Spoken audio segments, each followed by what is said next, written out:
আপনি এমন এমন করেন কেন আমার সাথে? এমন করি আমি আবার কি করলাম? আপনি যখনই আমার কাছে আসেন কেমন করে যেন আমাকে জাপটে ধরেন আর কি সব করেন আমার সাথে। আপনি এত পচা কেন? আরে বাবা, আমি আবার কি করলাম? এই সামান্য বিষয়টা কি তোমার বোঝার বয়স হয়নি? আমি কিছু জানি না আর বুঝতেও চাই না। আপনি একটা বাজে লোক, পচা লোক, যার জন্য আমার সাথে সবসময় এরকম করতে থাকে। তাই তাহলে আমাকে বিয়ে করেছিলে কেন? বলেছিলে কেন তুমি আমাকে ছাড়া অন্য কাউকে বিয়ে করবে না? আমি কি জানতাম নাকি আপনি এত বাজে আর পচা একটা লোক যার জন্য আমার সাথে এরকম করতে থাকবে? তাছাড়া আপনি তো উল্টাপাল্টা কিছু একটা করে ফেলতে চাইছিলেন, ওই জন্যই তো আপনাকে বিয়ে করে নিলাম। আমার জন্য যদি কেউ ভালো থাকতে পারে তাহলে আমি কেন তাকে ভালো রাখতে পারবো না? আমার জন্য যদি তোমার এতই চিন্তা, তাহলে তুমি এমন করে তো আর আমাকে কষ্ট দিতে পারতে না। তাছাড়া যখনই তোমার কাছে আসতাম তাহলে তুমি এমন করে আমাকে আটকে দিতে না। তাহলে এখন আটকে দাও কেন? আমি কি তোমাকে ভালোবেসে তোমাকে আদর করতে গিয়ে খুব বেশি অন্যায় করে ফেলেছি বলো? আপনি অন্যায় করেছেন কিনা জানি না, কিন্তু আপনি লোকটা খুব পচা আর খালি আমার সাথে কেমন কেমন করেন, আর এগুলো করলে আমার ভালো লাগে না। আপনি তাই বারবার করেন, প্রত্যেক দিন করেন, একবার দুইবার হলে তো হয়, যখনই আমাকে কাছে পান তখনই এগুলো করতে থাকেন। আপনার এগুলো করতে কি খুব ভালো লাগে? আচ্ছা, সত্যি করে একটা কথা বলো তো, তুমি কি বুঝতে পারো না যে আমি তোমার স্বামী? তুমি আমার থেকে কি চাও সেটা কি তোমার বোঝার বয়স এখনো হয়নি, নাকি তুমি কিছুই বুঝতে পারো না? সত্যি করে কথাটা বলো তো। কে বলেছে আমি বুঝতে পারি না? আমি সব বুঝতে পারি। তাছাড়া আপনি আমার স্বামী, আমি তো সেটা জানি, কিন্তু আপনি এমন এমন করেন কেন? স্বামীরা কি এমন করে? স্বামীরা তো বউকে কত ভালোবাসে, আর তাছাড়া সব সময় ভালোবেসে কথা বলে, আর আপনি আমার কাছে আসলেই এগুলো করতে শুরু করে দেন। আমি তোমার কাছে আসলে কেমন কেমন করতে শুরু করে দেই? এগুলো করলে তোমার অনেক বেশি খারাপ লাগে, তাই না? লাগবেই তো। আপনি তো একটা বাজে লোক, পচা লোক, যখনই আসেন কেমন জাপটে ধরে, এগুলো করলে তো আমি বন্ধ হয়ে আসে। এসব করলে কি খারাপ লাগে না বলেন? আপনাকে যদি এরকম করে টর্চার করতাম তাহলে কি আপনি খুব ভালো লাগতো বলেন? আমি জানি আপনার এসব ভালো লাগতো না, কিন্তু তারপরও আপনি এগুলো করতে থাকেন আমার উপর। আপনি তো বাজে লোক কেন? তাই আমাকে দেখে তোমার এত বেশি বাজে মনে হয়? আমি এত বেশি বাজে, আমি বাজে লোক যার জন্য তোমার সাথে এগুলো করি। অন্য কোনো বর অন্য কারোর সাথে এগুলো করে না। তুই জানো না এগুলো? আমি খুব ভালো করে জানি কোনো বর তার বউয়ের সাথে এরকম করে না আর করতে পারে না। বর তার বউকে অনেক বেশি ভালোবাসে, আর আপনি আমাকে একটুও ভালোবাসেন না, খালি এগুলোই করতে থাকেন। এগুলো করলে আমার খারাপ লাগে না নাকি?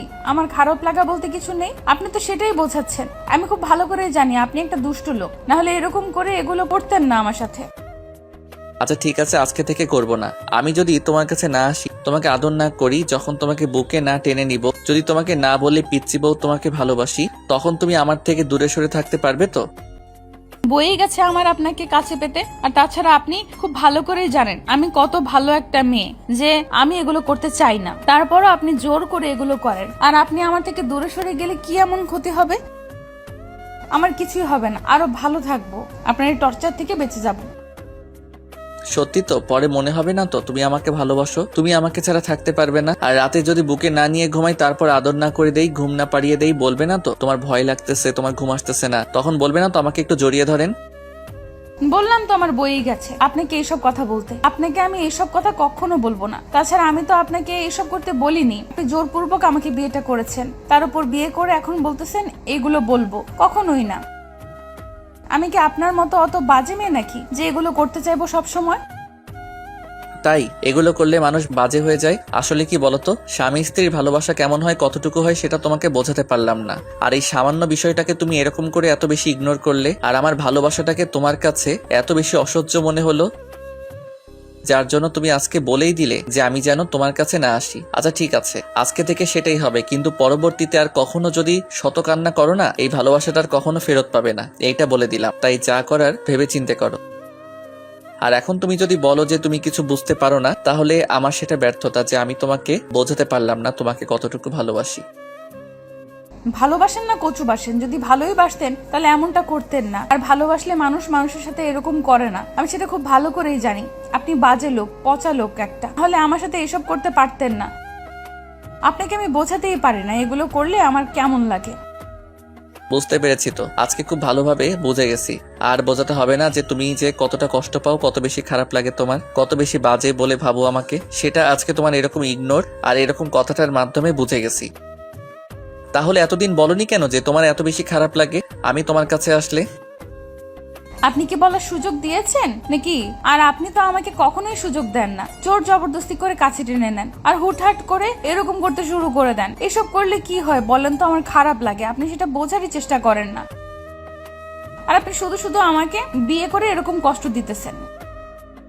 ও, তার মানে তুমি বুঝতেই পারো না যে এটা স্বামীর ভালোবাসা। তুমি শুধু জানো স্বামী স্ত্রীকে ভালোবাসে, আর ভালোবাসাটা কেমন হয় সেটা বোঝো না। দৈহিক চাহিদায় যেমন ভালোবাসাটা প্রকাশ পায় না, তেমনি দূরে থাকাটাই ভালোবাসাটা ততটা প্রকাশ পায় না। এই সব কিছুই প্রয়োজন আছে।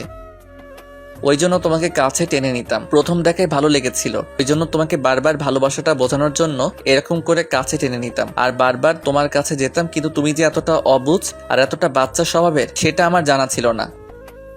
তাহলে কখনোই তোমাকে ভালোবাসতাম না। কি করব বলো? ভালোবাসাটা তো আর বলে কয়ে হয় না। কিন্তু বুঝতে পারিনি যে তুমি এমন করে আমাকে সবসময় ইগনোর করবে। কিন্তু এই 6টা মাস তো তুমি একটা দিনও বলনি যে আমি তোমাকে আদর করলে তোমার খারাপ লাগে। আমি কি করব?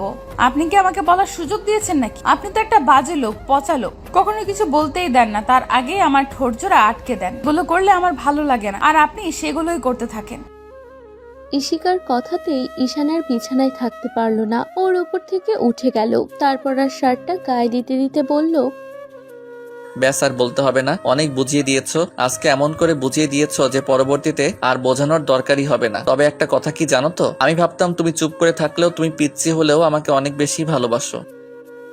যেহেতু বিয়ের আসরে সবাইকে বলেছিলে যে তুমি আমাকে ছাড়া অন্য কাউকে বিয়ে করবে না, না হলে উল্টাপাল্টা কিছু করে ফেলবে, আমি ভেবে নিয়েছিলাম সত্যি তুমি আমাকে ভালোবাসো। কিন্তু এত বেশি অসহ্য মনে করো সেটা জানা ছিল না। তাহলে তখন কেন রাজি হয়েছিলে? আপনাকে যদি না আটকাতাম আর না বিয়ে করতাম তাহলে আপনি নিজের ক্ষতি করে দিতেন। আর আমি তো বললাম আমি চাই না আমার জন্য কারো ক্ষতি হোক। তোমার কি মনে হয় তুমি আমাকে এমন করে ইগনোর করলে আমার ক্ষতি হবে না? আমি কষ্ট পাবো না? ঈশানের কথাতে ইশিকা মাথা নিচু করে রইল। তখন ঈশান বেলকনিতে গিয়ে কিছুক্ষণ দাঁড়িয়ে রইল। সারা রাত আর রুমে আসলো না। তারপর একটা সময় বেলকনিতে থাকা দোলনাতে বসে ঘুমিয়ে পড়ল।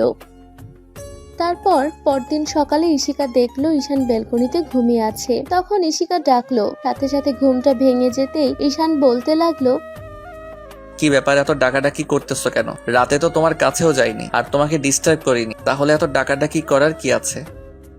না মানে আসলে আপনার অফিস আছে তো, ওই জন্য আম্মু ডাকতে বললো, ওই জন্যই ডাকলাম। কিন্তু আপনি তো ঘুমিয়ে আছেন, ডেকে তুললাম, আর আপনি এমন করে বলতেছেন। চিন্তা করো না, অফিসে চলে যাব, অন্য কোথাও চলে যাব, তারপরে বাসায় এত বেশি সময় দেব না যেন তোমার বিরক্ত লাগে। আমি বুঝতে পারতেছি আমি বাসায় থাকলে তোমার সাথে যখন তখন এসব করতে শুরু করি, তো এজন্য তোমার আমাকে বাসা থেকে তাড়াতে পারলেই বাঁচো, তাই তো? আচ্ছা, এগুলো বলে দিতে হবে না, আমি খুব ভালো করে বুঝে গেছি এটা কি জন্য বলতেছো। ঈশানের কথাতে ইশিকা অসহায়ভাবে ওর দিকে তাকিয়ে রইল আর ও ওয়াশরুমে চলে গেল। তারপর রেডি হয়ে কোনো রকমে খেয়ে তারপর অফিসে চলে গেল। সারা দিনে আর ইশিকাকে একটা কল করলো না। আর ইশিকা ভাবতে লাগলো মানুষটার আবার কি হলো যে ওকে একটা কল করলো না। তাই ও নিজে নিজে বলতে লাগলো, শয়তানটার আজকে আবার কি হলো? একটা বারও তো আমাকে কল করলো না। এই রোজ ফোন করতো, কানটা ঝালাপালা করে ফেলে। বাবুনি খেয়েছো, বউটা আমার কি করে, আমি একটু পর বাসায় ফিরবো, এগুলো বলে। কিন্তু আজকে তো একটা বারও কল করলো না। তাহলে কি কোনো কারণে বিজি আছে নাকি আমার উপর রাগ করে আছে? না না, রাগ করে থাকবে কেন? আমি তো এমন কিছু বলিনি কিংবা করিনি যার জন্য রাগ করে থাকবে। অন্যদিকে ঈশান ভেবেছিল ইশিকা অন্তত একটা বার ওকে কল করবে আর জানার চেষ্টা করবে ও কেন ওকে কল করতেছে না। কিন্তু ইশিকা সেটাও করলো না। ঈশান আরো রেগে গেল। তাই অফিস থেকে বেরিয়েও বেশ কিছুক্ষণ বন্ধুদের সাথে আড্ডা দিল। রাত হয়ে আসলো। তারপর যখন বাসায় আসতেছিল না তখন আব্বু আম্মু ওকে দেখতে না পেয়ে ইশিকাকে জিজ্ঞেস করতেই ঈশানকে কল করলো। সাথে সাথে ও রিসিভ করতে ইশিকা বলতে লাগলো, এই আপনি বাসায় আসছেন না কেন? আপনাকে বলছি না তাড়াতাড়ি বাসায় চলে আসবেন? আর আপনি জানেন আপনার জন্য আব্বু আম্মু কতটা টেনশন করতেছে, আর আপনি কিনা এমন করে বাইরে ঘুরতেছেন। ও, বুঝতে পেরেছি যে আম্মু তোমাকে ফোন করতে বললো, ওই জন্য তুমি আমাকে ফোন করলে, তাই তো? আচ্ছা, তোমাকে আমাকে নিয়ে টেনশন করতে হবে না। আব্বু আম্মু যেহেতু টেনশন করেছে তাই তারা ফোন দিবে। তুমি তোমার মতো থাকো আর আমাকে আমার মতো থাকতে দাও। ঈশানের এরকম দ্বারা কথাতে ইশিকা অবাক হয়ে গেল আর ঈশান ফোনটা কেটে দিল। রাত 12টার দিকে বাসায় আসলো। আব্বু আম্মু ওকে দেখে কিছুক্ষণ বকাঝকা করলো। ঈশান রুমে গিয়ে শুয়ে পড়লো আর ইশিকা একটাবার ডাকলোও না আর খাওয়ার কথা বলা তো দূরে থাক। কারণ ইশিকার রুমে এসে ঈশানের সাথে সাথেই রুমে আসলো, তারপর বিছানায় গিয়ে শুয়ে পড়লো। আর ঈশান সোফায় গিয়ে শুয়ে পড়তেই ইশিকা একটাবার ওকে বলল না। এভাবে পুরো একটা মাস কেটে গেল। এর মাঝে ইশিকা বুঝতে পেরেছে ঈশানের শূন্যতাটা ওর মাঝে কতটা কাজ করতেছে। আর তার উপর ঈশান ওকে এখন একটা টাচ পর্যন্ত করে দেখে না, সামান্য বিছানায় অবধি ঘুমায় না। ঈশানের একটাবারের জন্য ওকে ফোন করে না, বউ বলে ডাকে না। ইশিকা বুঝতে পারছে ঈশান ওকে যতটা ভালোবাসে এখন তার অর্ধেকটাও দেখায় না, যার জন্য অনেক বেশি টেনশন করে। আর তাই আব্বু আম্মু জিজ্ঞেস করলে ইশিকা বিষয়টা এড়িয়ে যায়। তো প্রতিদিনের মতো ঈশান আজকেও এসে যখনই সোফায় শুতে যাবে তখনই ইশিকা এসে ওর সামনে দাঁড়ালো আর বলতে শুরু করলো, আচ্ছা আপনি কি শুরু করেছেন বলেন তো? আপনি কি ঠিক করে নিয়েছেন আমার সাথে একটু ভালোভাবে কথা বলবেন না? তাহলে বিয়ে করেছিলেন কেন? এত বেশি পাগলামি করতেন কেন? আপনি জানেন না আপনি আমাকে এমন করে ইগনোর করলে আমার খারাপ লাগে? তারপরে এসব করার মানে কি? যদি ভালো না লাগে, যদি ভালো নাই বাসেন, তাহলে বলে দিন আমি আমার বাসায় চলে যাই। তো যাও, কে বারণ করেছে তোমাকে? আমি তোমাকে ধরে রেখেছি নাকি? নাটক দেখানো হচ্ছে, এখন নিজে আমাকে ইগনোর করেছো, নিজে দূরে সরিয়ে দিচ্ছ, আবার এখন বলতেছো কথা বলতেছি না কেন? সামান্য ন্যূনতম কমন সেন্সটুকু তোমার নেই? স্বামীর ভালোবাসাটা কেমন হয় সেটা বোঝার চেষ্টা করো না। তুমি কি ভাবো আমি কিছু বুঝি না? আমি তোমাকে বারবার কাছে টেনে নিয়ে আদর করতে শুরু করি, তো এই জন্য তোমার অসহ্য লাগে, তাই না? আমাকে দূরে সরানোর জন্য এই কথাগুলো বলেছো।